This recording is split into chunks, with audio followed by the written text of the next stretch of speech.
अपुण्यात्मा कवि तो और भी बहुत हैं। उन कवियों ने भी अपनी अनुभव की वाणी लिखी है। परमात्मा कबीर देव जी ने भी वाणी लिखी है, जिनको हम कवि कहा करते थे। और वैसे परमात्मा का नाम ही कबीर देव है, कबीर साहब है।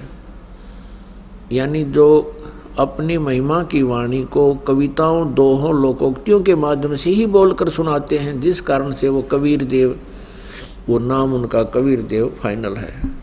अब परमात्मा की पहचान हमने करनी पड़ेगी। जैसे कवियों में से भी भगवान को सिलेक्ट करना पड़ेगा। कैसे? जैसे परमात्मा का जो विधान है वो काल वाले कवियों जैसा नहीं है और काल जैसे वाले भगवानों जैसा नहीं है। अब जैसे एक रहीम जी कवि हुए हैं। रहीम जी ने कहा है कि खीरा सिर से काटकर मलिए नमक लगाए, रहीमन कड़वे मुखन को चाहत यही सजाए। अब रहीमन जी का उद्देश्य है कहने का कि यदि कोई कड़वे वचन बोलता है, जैसे खीरा कड़वा होता है, उसको एक सिरे से काटकर और फिर उसको ऐसे नमक लगाकर मसलते हैं तो उसका कड़वापन ठीक हो जाता है, निकल जाता है, मीठा बन जाता है।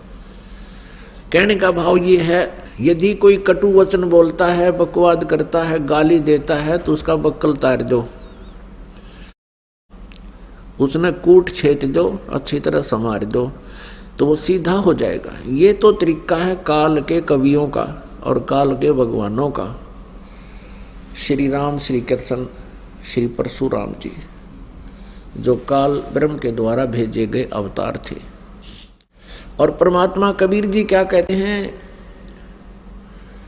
आवत गाली एक है, उल्टा होवे अनेक, कह कबीर ना उलटियो वार है एक की एक।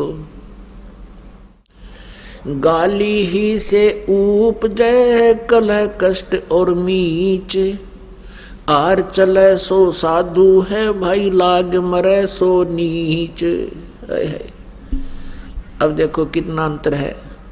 परमात्मा कहते हैं जो तो कु काटा बोए है ताको बो तू फूल, तो हे फूल के फूल हैं वा को मिले तरशूल। तो हमने परमात्मा को पहचानना है और उस परमात्मा के बताए प्रत्येक नियम का पालन करते हुए हम अपना कल्याण करा पाएंगे। नहीं तो ये बात बनाते